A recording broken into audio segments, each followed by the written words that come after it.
Hello everybody, and welcome to this Innovation Forum webinar. I'm Ian Welsh, and I'll be your host for the next hour or so. Today is the latest of our big debate webinar series, and we're going to be considering the future for meat and thinking about the best options for human health and for the planet. Such issues formed part of the discussion at Innovation Forum's Future of Food conference in Amsterdam last week, and we'll do so again at the US Future of Food event in Minneapolis at the end of the month. Certainly, there has been increasing evidence that we have no choice but to move away from our current land and carbon-intensive meat industry. But what are the alternatives? And can protein from non-animal sources provide healthy diets for all? And moreover, how do we cut through media bias and counterproductive polarisation to find a sensible route forward? Now, there's a huge amount to talk about, and I'm delighted to be joined by three expert panelists to lead the discussion. We've Sam Worth, who's Executive Director at the US Roundtable for Sustainable Beef. We've Pierre Ederer, who's Founding Director at Goal Sciences and Programme and Science Director at the Global Food and Agribusiness Network. And we've Andy Shovel, who's Founder and Co-CEO of This. Welcome to you all. Now, I'll turn to our panel shortly, but we want to hear from everyone on the line too. Please be thinking about points and questions that you'd like me to put to our panel and write them into the Q&A box on your Zoom window. You can of course like others' questions, and the more likes a question gets, the greater the chances that I will put it to the panel. But do keep them brief if you can. One thing, as for all Innovation Forum webinars and events, we are covering issues which many inevitably have some strong views. And while we want to air all sides of the debate today, let's do that in an atmosphere of respectful dialogue. Okay, let's go. Sam, let me turn to you first. Please give us the two-sentence introduction to the US Roundtable for Sustainable Beef. And then I'd be very, very interested indeed to hear what you see as the future for the beef sector and what a more sustainable supply chain looks like. Sam. Thanks so much, Ian, and thank you to the Innovation Forum team for having us here today. I'm really happy to be able to have the opportunity to speak to you all about what we do at the Roundtable and where we see the future of beef going. So 2 seconds to summarize, the US Roundtable is a bit of a test, but I will do my best. So we are a multi-stakeholder initiative. We were developed in 2015 with the mission to advance, support, and communicate continuous improvement in sustainability of the US beef value chain. So we span today over 144 members across the beef value chain, including civil society, allied industry. Last year, we launched our sustainability goals, which center around 6 high priority indicators of sustainability for the Roundtable.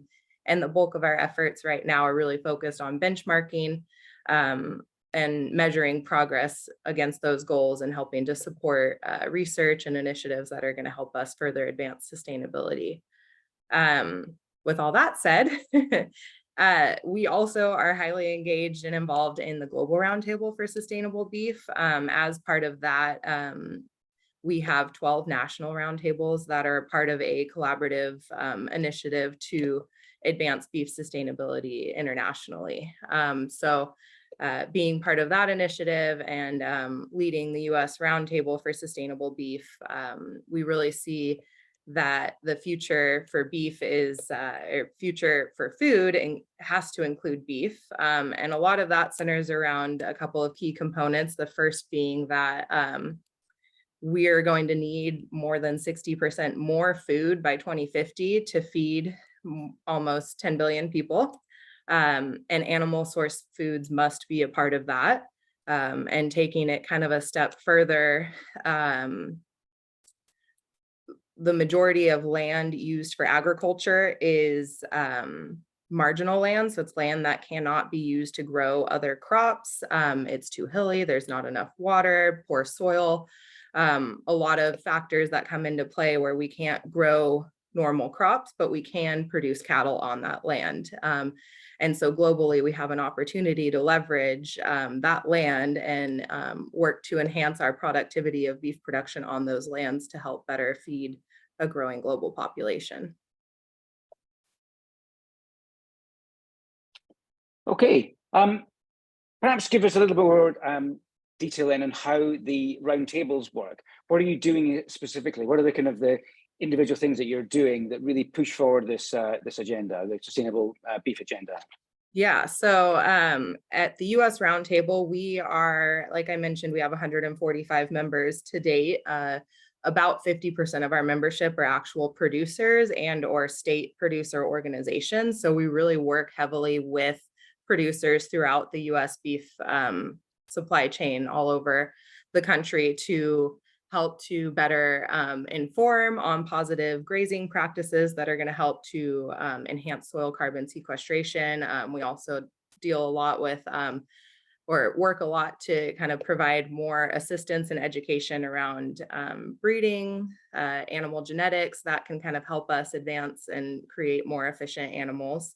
And similarly, at the global scale with our 12 national roundtables, each of those roundtables do similar work where they're working really heavily with conservation organizations in their regions, as well as with producers to really help get producers connected to resources and tools and technology that are going to help advance their production systems. Thank you. And what about animal welfare? Where does that come into the whole picture here?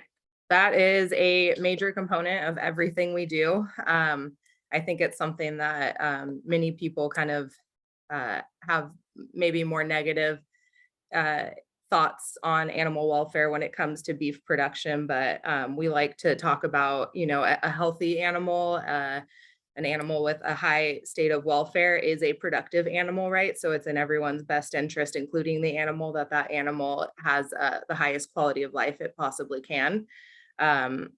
And we have both at the US and global roundtable levels, we have working groups and goals set specifically to help advance animal welfare and well-being. Okay, thanks very much indeed. And I see we've got some questions coming in already, which is great. I'd be grateful if you could put your name, please, and who you represent on your question. We're all transparent about who we are, so please, names and organizations on your questions so that we can, that gives us context for the question when we get to them. So thanks very much for the questions. Keep them coming, but please include your name and your organization. All right, Pierre, let me turn to you now. Please give us a quick context-setting bit of introduction to yourself, and then perhaps you can give us some of your views on what you think is the future for meat consumption more generally, and how the role of alternative proteins in feeding the world's population will develop. Pierre. So I'm the director of the Goal Sciences. Goal Sciences stands for Global Observatory on Accurate Livestock Sciences. And it's supposed to be exactly that. It's an observatory for curating what my team and my colleagues consider to be accurate scientific evidence about the role of livestock. I'm also a guest editor and co-initiator of the Animal Frontiers special issue publication that just came out middle of April with the title The Societal Role of Meat and the corresponding Dublin Declaration, which has been signed by now by more than 1,000 scientists from around the world, which is a statement by scientists calling for a balanced view of on the perspective of animals in a modern future global food system. So I want to briefly say where I'm coming from. So my training is, I'm not a nutritionist, I'm not an ecologist, I'm not a environmentalist, I am a financial economist. In fact, specialized on innovation and technologies. So that's my origin, that's my scientific training. And so when I look at livestock, meaning an animal that humanity uses for its purposes, I look at that livestock animal as a technology. So that may feel very cold-hearted, but that's what we do as economists. We look at production factors, and from this kind of a very cold view at this technology of what a livestock animal does, I cannot help but to observe that this is so far, and as far as we can tell for the most foreseeable future, the most efficient technology to provide essential and important nutrients to a human food. So we as human people, we depend on nutrients that come in the form of a dominated carnivorous diet. So a diet that is rich in meats and rich in eggs and rich in dairies. And that is because we are evolutionarily, our evolution programmed us for that. And so the question is, how can we get this portfolio of nutrients onto the table of every human person on this planet, of all the 10 billion people that we're going to be in 2050. And so we need to look at what is the most efficient technology of being able to do that. And livestock animals are the most efficient technology. They take very low value commodity plant material that is of low nutritional value to people, and upcycle these, they upcycle these low value commodities into high valuable, high nutritious foodstuffs for human people. And in the process, while they do that, they even generate very important natural fertilizer that is fundamentally important for any kind of agriculture, whether for plant agriculture.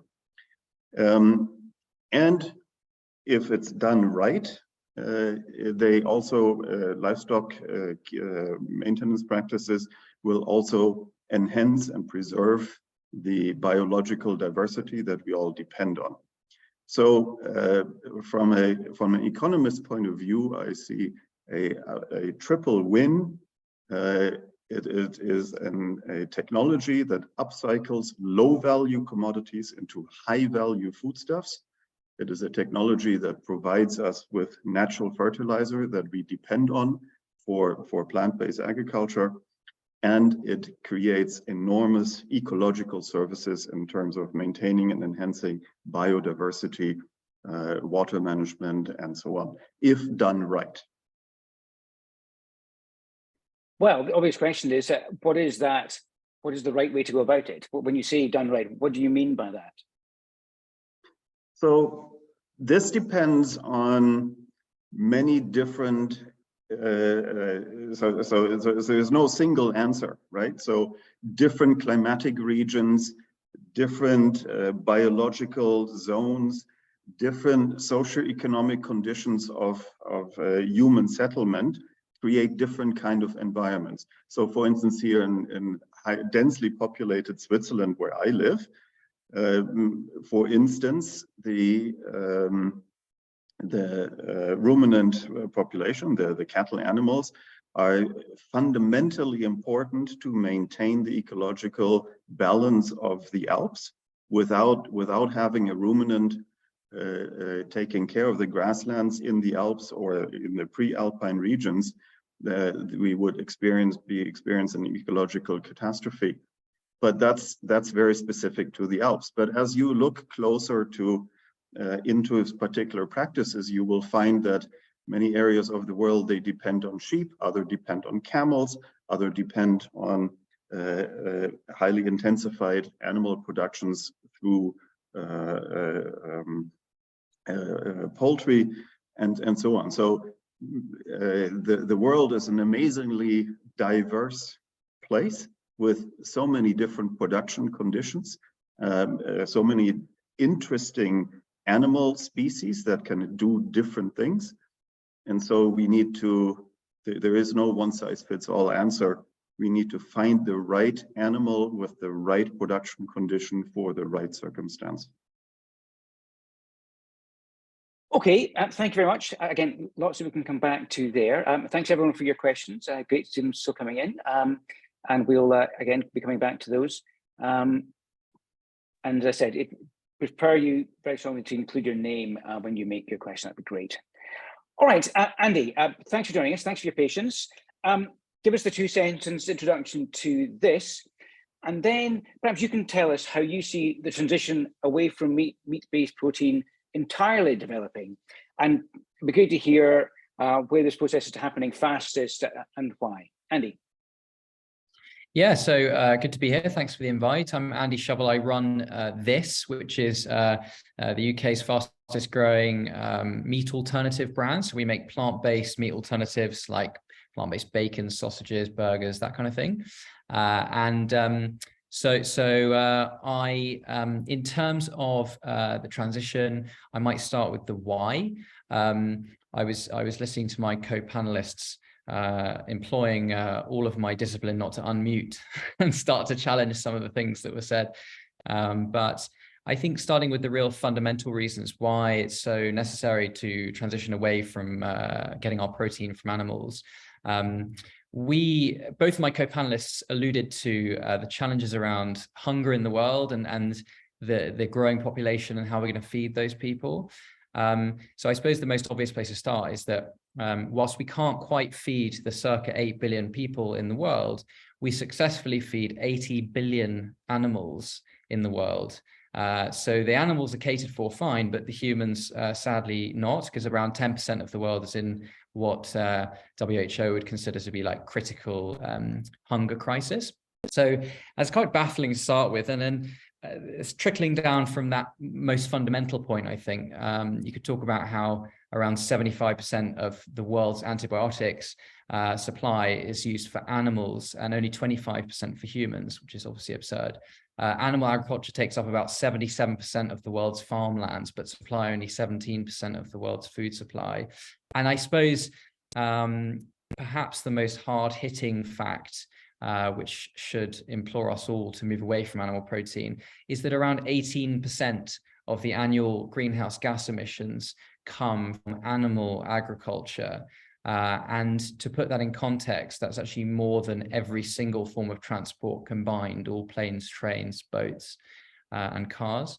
So I think the reasons to move away from animal agriculture are extremely substantial and extremely compelling. And in my opinion, the only reason to, in our long-term future, stay with this level of animal agriculture is because it tastes kind of good. And KFC is really succulent and delicious, and so on. So I think that's the only really compelling argument. As for what it could look like, and my opinion on the transition away, obviously, I think part of the transition, especially in the nearer term, could come from plant-based meat alternatives. And I was listening to my co-panelists mention that a few times about the low value commodities that animals are fed, which in my opinion is actually factually incorrect. That they're fed perfectly excellent value, complete amino acid chain containing proteins like soybeans, which we use as a human society, massively in lots of different foodstuffs. And they're also fed corn and lots of other things that would go straight into humans instead of going into animals to then be metabolized and wasted on energy. So I think meat alternatives, of which we produce using soy, among other things, play a role in helping people transition away. I think there's lots of exciting areas of development around, say, lab-grown meat, which could turn out to be a more sustainable and more ethical alternative to the traditional forms of animal agriculture. It's a bit TBC, I think. There are some big hurdles to structurally overcome for that area. But also, I think one thing we're going to work on as a brand and probably as an industry is kind of, protein 2.0, I might call it. I mean, not tofu and the traditional tempeh, of which they of course have a role, and not meat alternatives, which do have their downsides. It's more just like using the know-how that we have now in terms of food technology to create products which are actually whole foods, high in nutritional density, and we can use natural flavor technology as well to enhance those, and we can texture those. So it's something we're going to work on in the longer term for sure, is kind of not a meat alternative, but also not a traditional kind of meat-free type of protein. I think that's an exciting area, which I'm keen to dive into, actually. And then of course, finally, in terms of the transition away, I think that the enormous amount of farmland that we use for animal agriculture, I think we should look to rewild that and restore the world to the ecological balance that we had before we developed this insatiable hunger for animal protein by the billion. And sorry, I said finally, and I lied. I'm really sorry. There's one more piece, which is that in terms of our diet, I think it would be remiss of me not to mention the role that more traditional whole foods should be playing in our diets, and of course I'm talking about plant-based whole foods. And in terms of how do we get the nutrition without animals, I think that's been proven now beyond any doubt by the fact that in the UK, for instance, I think about 6% of our population are vegans, and probably mostly thriving. I think Lewis Hamilton's a vegan. He's not doing too badly on the health front. And I personally am a vegan. I ran the London Marathon in 3.5 hours last week, or week before last. I'm doing okay. Haven't keeled over. So I think we're okay on the nutrition front. And there's lots of complete amino acids in lots of plant foods. Animals can't actually make protein. They only eat it, and then they metabolize it before to us. But I could go on and on, but I don't want to take the floor for too long. Okay, thanks, Andy. Again, lots to come back on for sure. Peter, I see you put your hand up. You want to come back on something Andy said?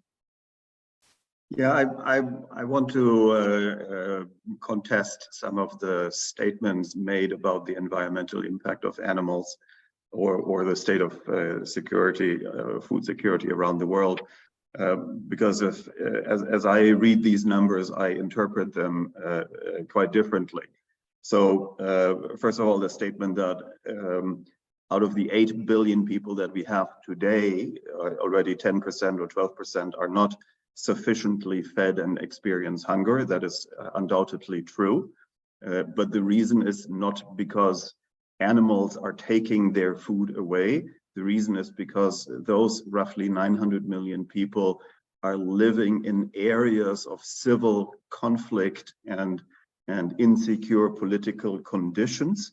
So places like Somalia or Myanmar or Sahel Africa.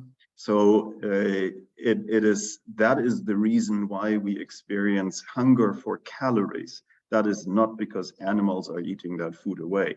Now, we could easily be feeding those additional 900 million people with enough calories. However, we have somewhere between 4 and 5 billion people in the world, at the very least 3 billion, kind of depends on how you count them, but at the very least 3, probably 5 billion people who do not have enough nutrition, who do not have the right amount of high value micronutrients and protein enrichment in their food.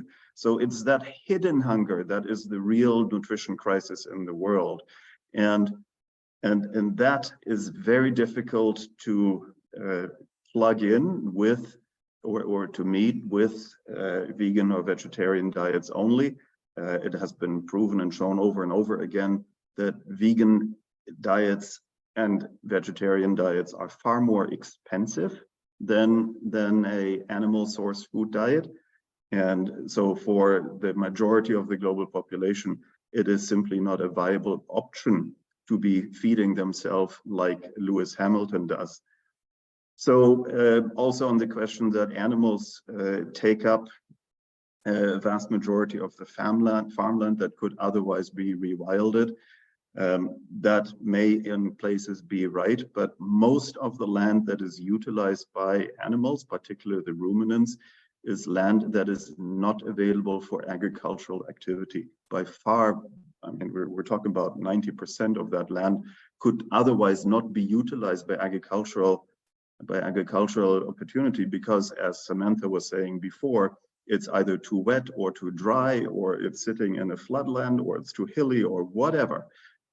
It can only be utilized by animals.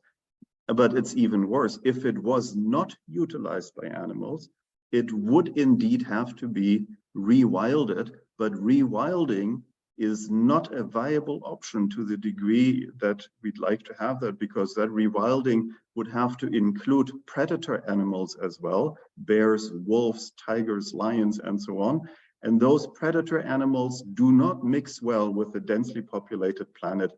I mean, we cannot turn back the clock on the fact that we have 10 billion people, and our human species does not go well with predators, with wild predators. So this is, I think, an illusion to say we can take the livestock animals off these lands, rewild them, bring back the lions, bring back the tigers and the wolves and the bears, and have a happy coexistence with human species. That is not really feasible. Okay, thanks, Pierre. Andy, come back. Pardon me? I was going to say I'm very keen to come back on Pierre's points, but I think Sam had her hand up before I did. Sure. Okay, Sam. Sorry. Yes, absolutely. Sam, jump in, and yeah, and I'll come to you in a sec. Yeah, thank you. And I'll make it quick because I know we have a lot of questions in the Q&A box, but just to kind of re-emphasize on a couple of those points, more than 2/3 of the land that we use to grow food cannot, to Pierre's point, be converted into anything to produce crops, right? It is that marginal land I mentioned where it is only suitable for livestock production if we're going to be making food off that land at all. And we run into issues where we lose biodiversity and we lose some of the benefits that we're getting in that land if we take cattle off of it. So well-managed grazing land is actually a huge opportunity as a carbon sink and a biodiversity enhancer, especially on the beef cattle production side. And then I think something that's just important to note as we talk about plant-sourced versus animal-sourced foods, the majority of human diets today are consisting of plant-sourced foods, right? That's that consists of most of the energy in our diets around the world, doesn't matter where you're at. But what we do see when we look at, there's been studies done to look at, low to middle income countries at a glance, they might meet their per capita protein consumption daily requirements. But when you correct that protein consumption for the digestibility of the protein, so if those are primarily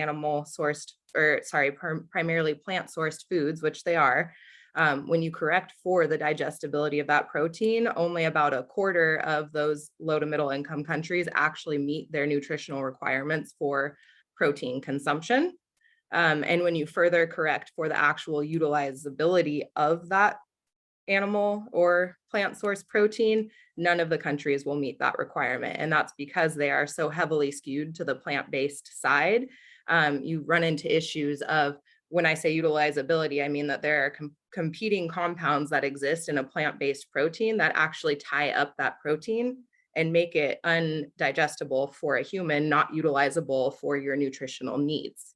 And there are several studies that we could reference that also demonstrate the value of having animal source foods, especially in early life, right? To provide just an egg a day to a child makes a massive amount of difference in preventing stunting of their brain and physical development. And it sets them up for a better life and better brain development, better brain function down the line. Thank you very much, Sam. Okay, Andy, briefly, please. I do want to go to these questions. Yes, so it's been mentioned a few times by both other panelists that a lot of the world's agricultural land could only be used for animals, therefore we should keep farming animals. And I'm not sure my point, which is fact, is landing. The vast majority of the protein, the plant-based protein that we grow on Earth, goes to animals. So the land you're talking about is really academic. It doesn't matter whether we can't use it to grow more plant protein, because we already would be able to grow more than enough by multiples of plant protein if we stopped feeding it all to animals for them to then just keep growing. I mean, the inputs versus outputs, when you think about animal agriculture, it depends on the species, but generally speaking, it's from about as extreme as 1 kilocalorie in equals 100 kilocalories in equals about 1 kilocalorie out when you're talking about beef farming. Think about that inefficiency for a second. Let that sink in. It's terrifying. It's ludicrous. And when you think about skipping that process and taking all those plants that we grow and giving them to people, that's efficiency, the likes of which you cannot ever think to dream of in animal agriculture. So this business of the land we can possibly use to farm apart from animals, it really doesn't matter, because we're already demonstrating our ability as a species to grow an enormous amount of protein. All we need to do is stop giving it to the 80 billion animals that we feed it to. I think that's probably the key thing, I would say.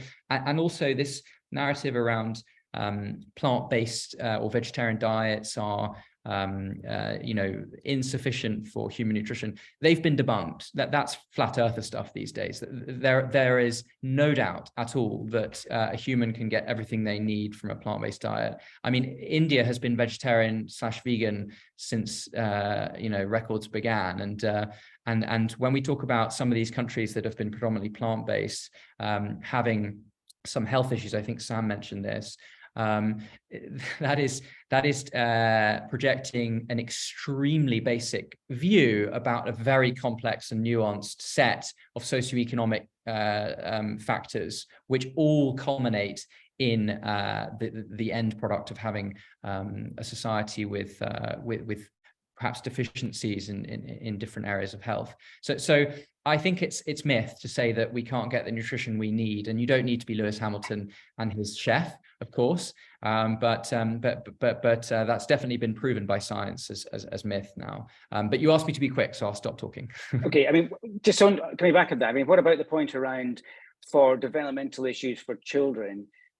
We're not at the stage yet where, at scale, at prices that people can afford in developing economies across the world, that there's access to the sort of products that can replicate the developmental benefits of animal-based protein. Now, no doubt that might happen in the future, but I think, I mean, are you saying that right now that this stuff's available at scale for people in developing economies? Because it's not, is it? So I mean, they have no option right now. When you say this stuff, what do you mean? Well, I mean, okay, well, sorry, I just want to say non-animal-based proteins for developmental purposes. But that was the point that Sam was making.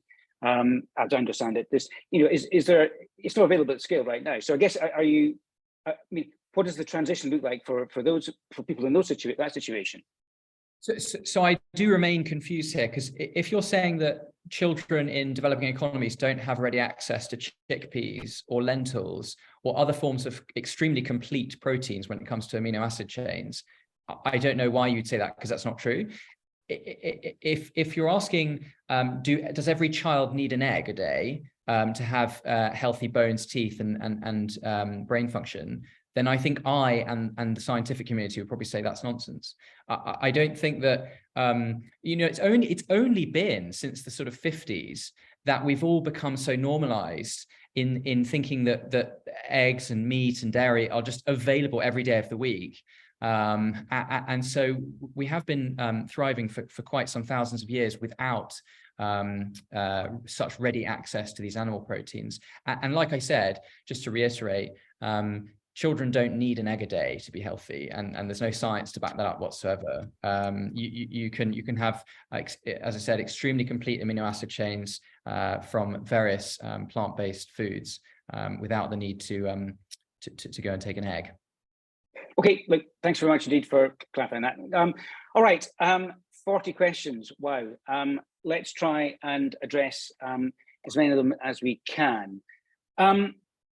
Question on the most liked question. It's slightly off topic, but I think we'll just touch on it briefly.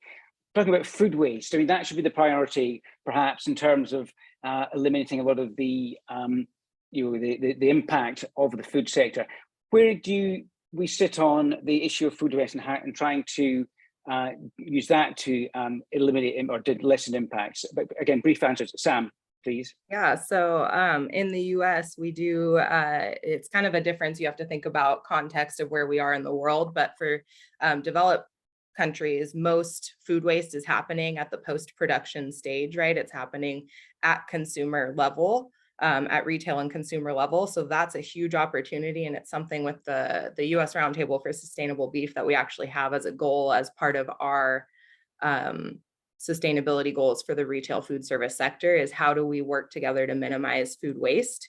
Our recent published life cycle assessment on US beef production also did an analysis looking at if we were to cut back food waste, we would actually have about a 10% decrease in the environmental footprint, as well as other footprints related to beef production, just from that single act of minimizing food waste.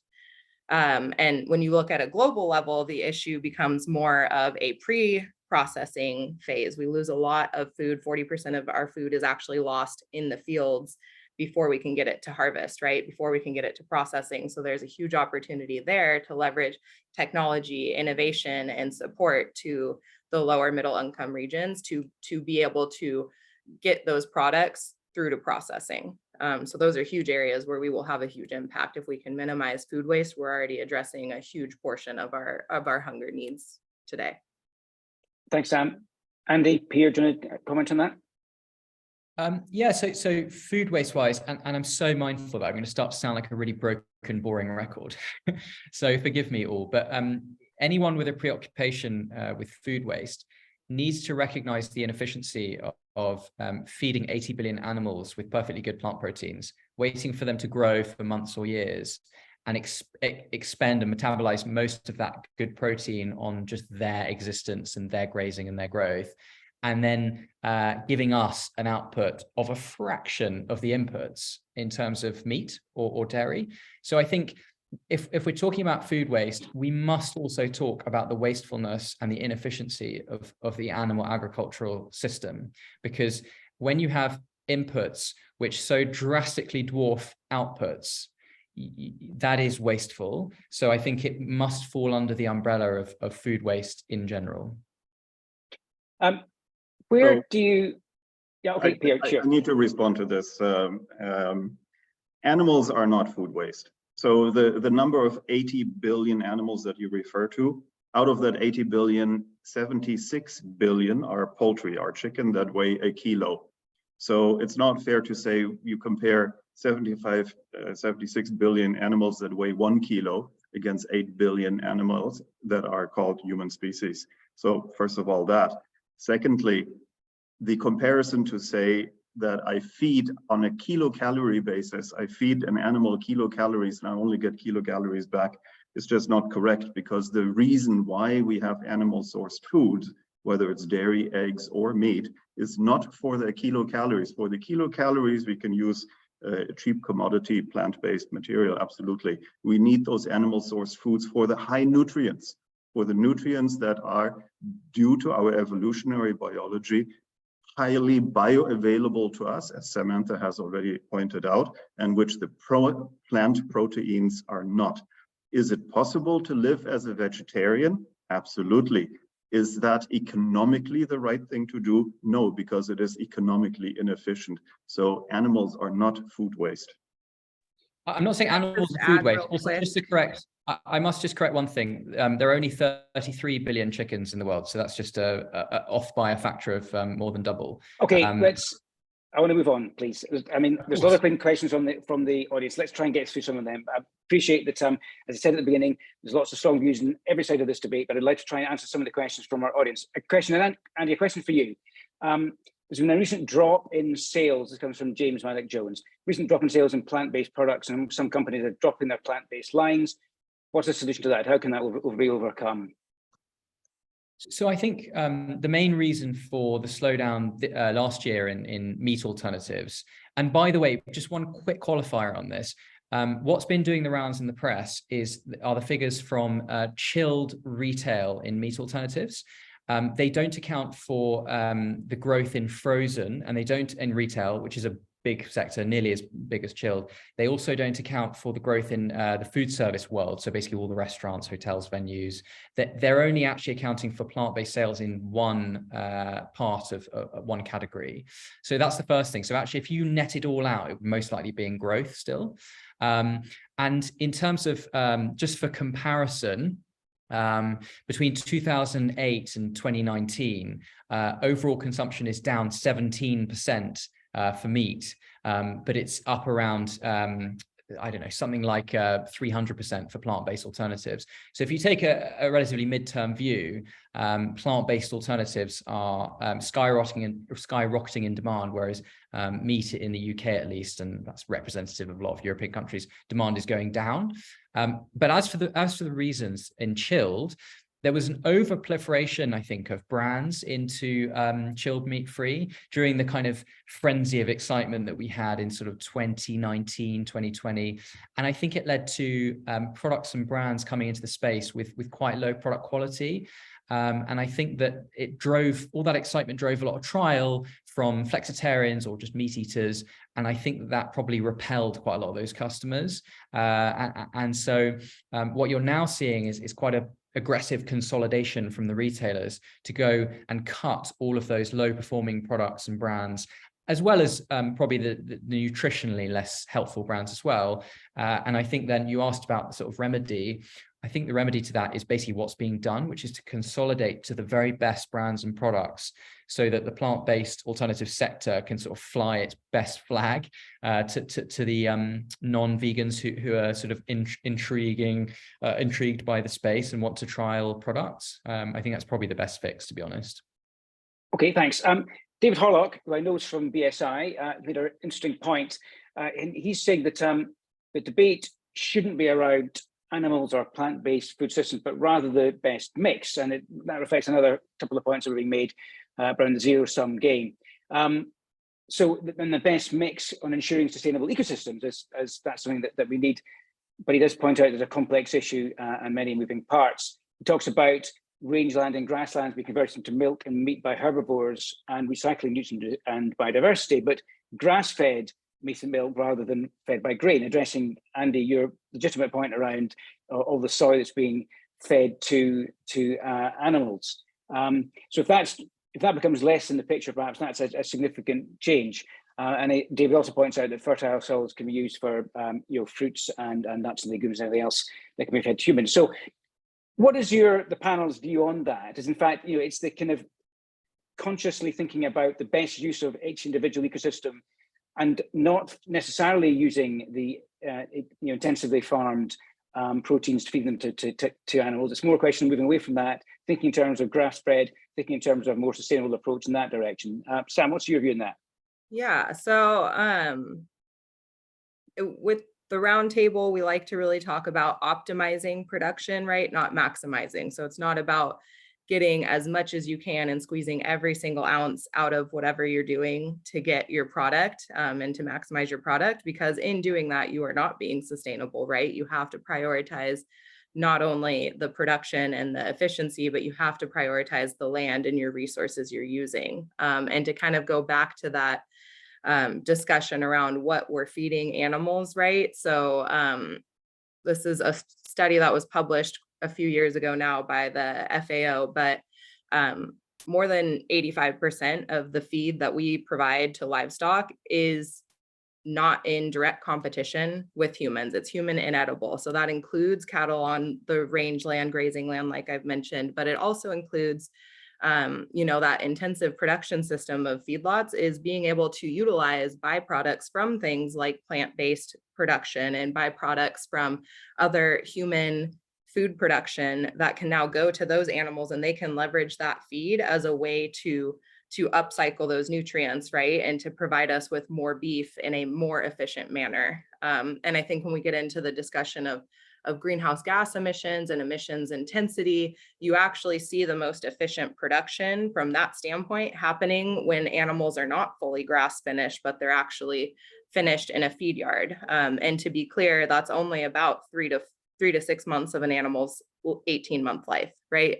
So they're spending a portion of their life getting fed a more concentrated diet, which includes mostly byproducts from human consumption. And they're able to most efficiently break down those byproducts into that high quality, nutritious animal source protein.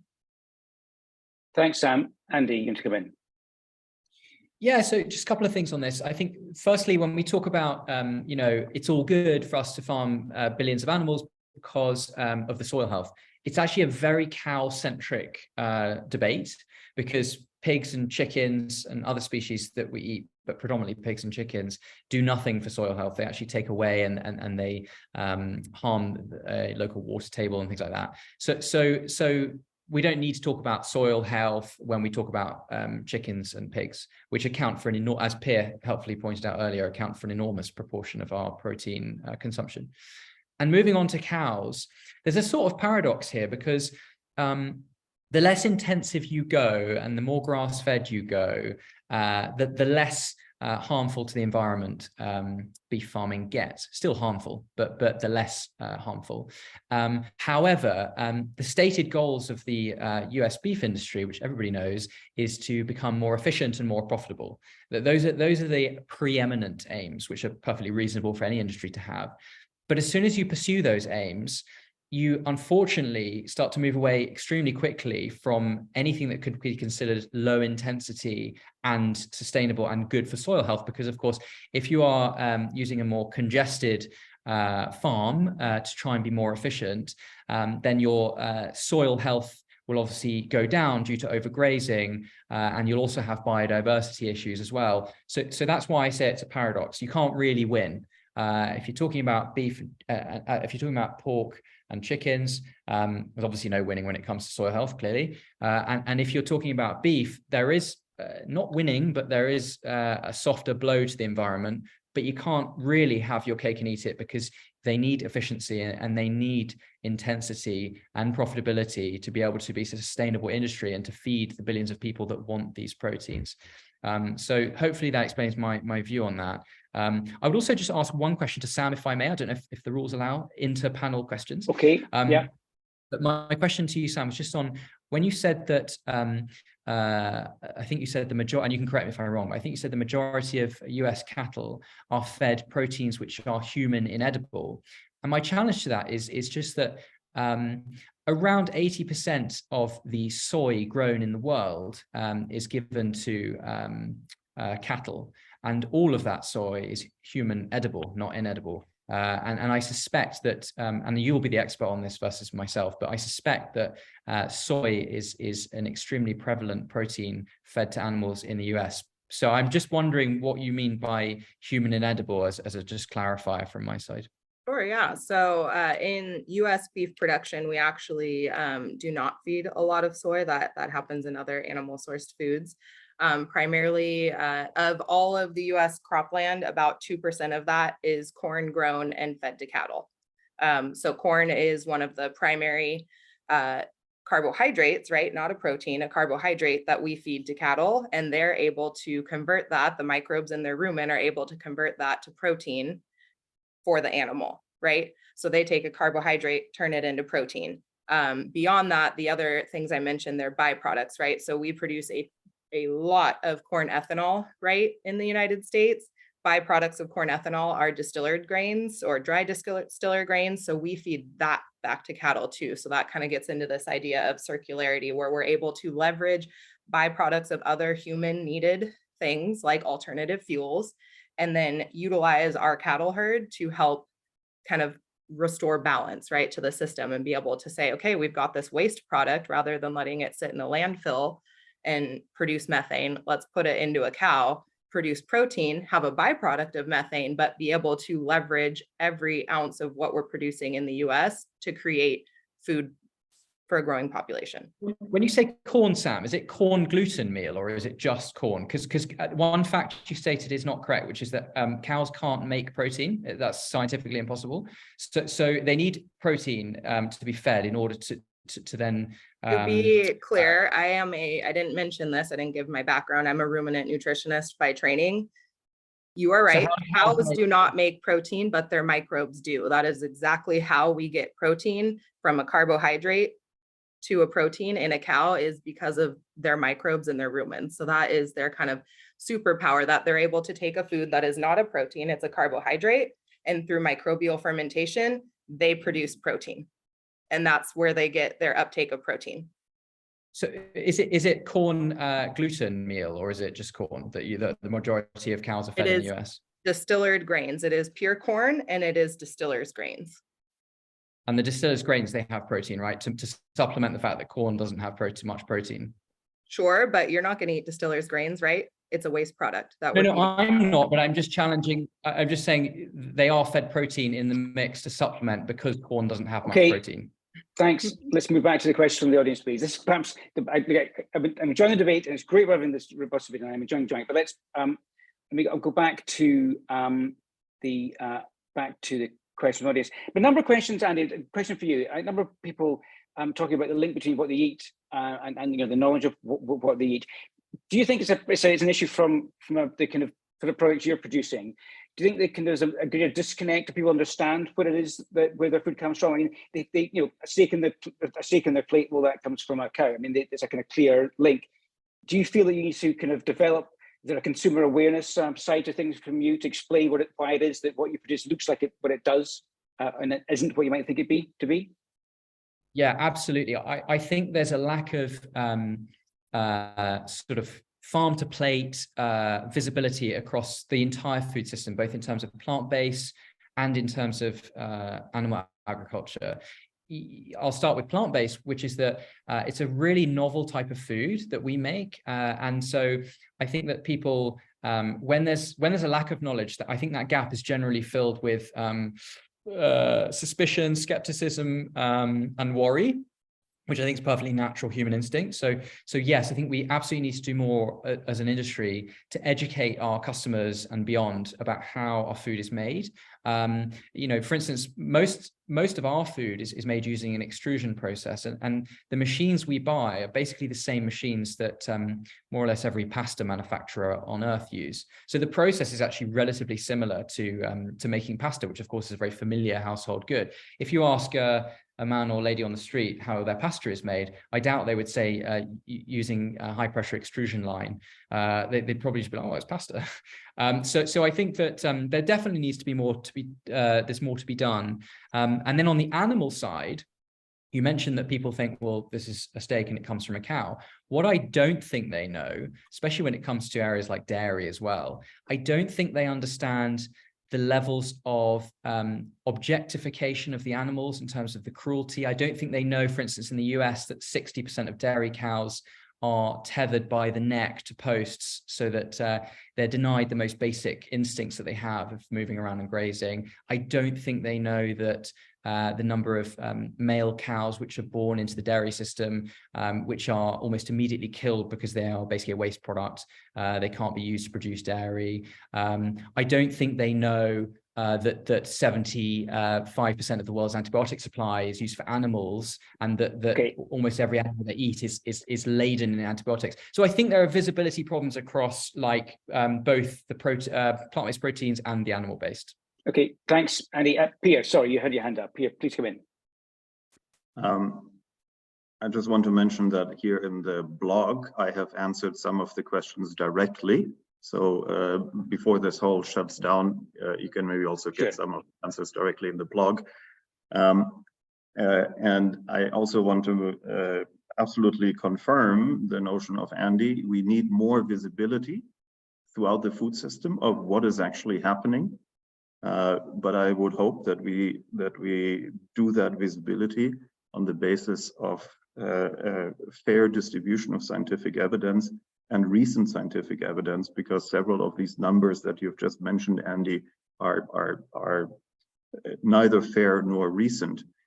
A very quick point that I do want to make is, I said it earlier, the way we currently treat and keep animals is not the right way in many cases, in many places, and it must be improved. But that's not a reason to get rid of the animals. It is a call for improvement, and one of the improvements that is surely possible is that we create feed for the animals in a different way than we've done so far. So rather than feeding the animals primarily plant-based foods, we can start feeding the animals on the basis of microorganisms, so from algae, from insects, from bacteria, and thereby feed the animals in such a way that they consume less plant-based production, which frees up resources in agriculture, and at the same time still provide the highly nutritious animal-sourced foods for humanity. Okay, thanks. Thank you very much, Pierre. Question, we've talked about the importance or the use of byproduct of animal agriculture in terms of producing natural fertilizers. So we have a question talking about that and addressing that. What happens if we have no livestock, if the livestock are removed? Will there not be suddenly a significantly greater reliance on artificial fertilizers, which of course come with a significant greenhouse gas footprint. Sam, you raised fertilizers initially. Yeah, if we did not have livestock production, we would not have a natural fertilizer that we can be using in organic operations. It also then limits the amount of fertilizer available to us for crop production, right? And we do have to produce more synthetic fertilizer, which I'm sure many here can agree is quite problematic. And we've seen a lot of issues around food security with a lack of fertilizer, right? Just even in recent years. So by having animals that have a byproduct of manure, we're able to produce a natural fertilizer that does enhance the ability to even have crop production, period. Okay, Pierre, any comment on that? So at the moment, the world's plant agriculture uses about 50% natural fertilizers and 50% artificial fertilizers. And clearly these artificial fertilizers, predominantly they're either taken out of mines or they're being converted from mineral oils. This is clearly a non-sustainable and non-circulatory source. So we, ideally speaking, we would rebalance the system towards the fact that we do not need artificial fertilizers and be reliant on natural fertilizers only. I have not seen any well-calculated global food system model that presents a thought-through way of how many more animals we would need in order to produce enough natural fertilizer to feed all the plant agriculture that we need, given that there is a lot of interdependencies. This is not an easy calculation task to do, but certainly somewhere in that area, the future has to lie, that we probably need to increase the stock of animals for the reason only in order to obtain enough natural fertilizer in order to be able to balance out the system without artificial fertilizers. Andy, do you want to comment quickly? Yeah, just quickly, because I'm certainly not a self-confessed fertilizer expert, but my understanding is that well, firstly, I partially agree with Pierre, which is extremely exciting. But of course, there isn't enough animal-derived fertilizer at all relative to the number of animals, which tells you something given the number of animals we're currently producing. But my understanding is that you can also have fertilizers which are natural, renewable from sources like seaweed or wood. What is it? Wood chip, I think, has been used by farmers. There's also, of course, we're talking about this, the absolute epidemic of pesticide use as well, which is just devastating for ecosystems with arable farming. So that's probably, in my opinion, an even bigger problem. And I suppose to close on that, in my opinion, given that we're not even comprehensively using animal-based fertilizers at the moment, the argument that we need cows and we need all the resources that go into growing cows because of the fertilizer need. I mean, that's like saying we need coal mines because we need all of the used shovels on eBay. I mean, it's ludicrous. It's not, the output's not commensurate with the enormous inputs there, I think. And whilst it might on occasion be a relatively helpful byproduct, I don't think it's a fundamental reason why we need to have, you know, hundreds of millions of cows in the US, for instance, or any other country on Earth. Okay. Thanks, Andy. Right, I want to close. I want to actually, in closing, ask our panelists to comment on, I think, a really interesting point from Alfonso de Brito Canelas on the Q&A. He asks what we're really looking at solving here, feeding the world without compromising on greenhouse gas emissions and climate impact. And he gets back to this, to the almost the zero-sum comment of earlier. It really doesn't have to be an either or narrative. Meat will play a role, but if meat production is generating high greenhouse gas emissions, surely there is a need to reduce significantly, whilst not fully eliminating, whilst other plant-based alternatives continue to gain cost efficiencies and scale. Is that where we are? Is that the future? Is that what it looks like? Very quickly, Pierre, you first. So I think it has been amply shown, including in the recent IPCC report, that the statement that animal agriculture is a large driver of greenhouse gas emissions is essentially an accounting error. And if we account for these things properly, then the greenhouse gas impact is much, much, much smaller than is currently being purported. So we don't need to worry about the greenhouse gas emission climate warming aspect, because if we do the accounting right, then plant-based foods typically actually even have a higher climate impact than animal-based foods, animal-sourced foods have. I wish we had another hour to talk about that point, but we don't, sadly. Me too. We're coming to the end. Andy, a very quick comment, just thinking about, is the sort of world that Alfonso was describing, is that kind of where you think we might be going? Could I clarify what Alfonso, because my signal was a little bit dodgy when you said it. Sure, no, he basically was saying that, we need to, I guess it's essentially arguing for a kind of really pragmatic approach, thinking in terms of the impacts from greenhouse gas emissions from agriculture in total, trying to make that as less as possible, accepting that there's going to be a role for meat, whilst for now, at the same time rather, there's a significant increase in the plant-based alternatives while they gain efficiencies and scale. That's what he's kind of suggesting with the sort of the way things were going to go. Well, I think so. I mean, clearly in the long term, I believe that meat has no role in our food system. But I think Alfonso is describing what I would probably call a transition. And I think that his point is absolutely right around the fact that animal agriculture has already achieved a vast majority of economies of scale and then some, given the intensity of some farms around the world. But plant-based alternatives, whether they're meat alternatives like we make or other sorts of plant-based alternatives like tofu, and none of them have actually reached economies of scale because the demand historically has not been sufficient to drive those decreases in cost and increases in efficiency. So yeah, I agree that necessarily, unfortunately, animals will have to play a role, and they're not all going to just disappear in a puff overnight, sadly. But yes, I agree with his statements, and I would just conclude by saying, for the sake of our audience, that Piers' comments earlier about we don't need to worry about the emissions from animal agriculture, in my opinion, that puts him at odds with the vast majority of the scientific community globally, which is fine. But I would say that in my strong opinion, that's a very, very misleading statement. Okay, that's just my opinion. All right, thank you. As I said, I wish we had another hour to discuss that, but we don't. Sam, for you then, do you see the sort of transition? I mean, I know you've been talking about, obviously you're going to say that beef's going to be part of that, but do you recognize that there's a sort of movement here that we are looking at how we impact through our diets, and that's going to, there is a transition happening, there's a journey, there's a direction of travel? Yeah, I would just kind of say, as I already mentioned, right, we really focus on how do we optimize, not maximize. I think there's a role for both animal source and plant source proteins, and there needs to be, because at the end of the day, we have a global population that a significant portion is already, right, malnourished or undernourished or poorly nourished.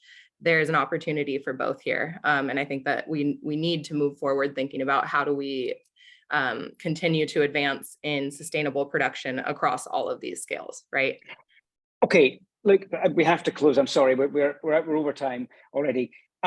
Thanks very much. I really appreciate our panel's insights today. As I said at the start, there are some strong views on either side and many sides. Thank you for hearing them. Thank you for discussing them in, as I said, in an atmosphere of respectful discussion. So thanks very much indeed. We'll be in touch to share the audio and video recordings of this webinar, so you can watch and listen again and share with your colleagues. If you'd like to continue the discussion, then please join us at the Innovation Forum Future of Food US Conference in Minneapolis on 31st of May, 1st of June. Sam's going to be there, I think. All details are on the Innovation Forum website, where you can also find our free podcasts, webinars, and other insights.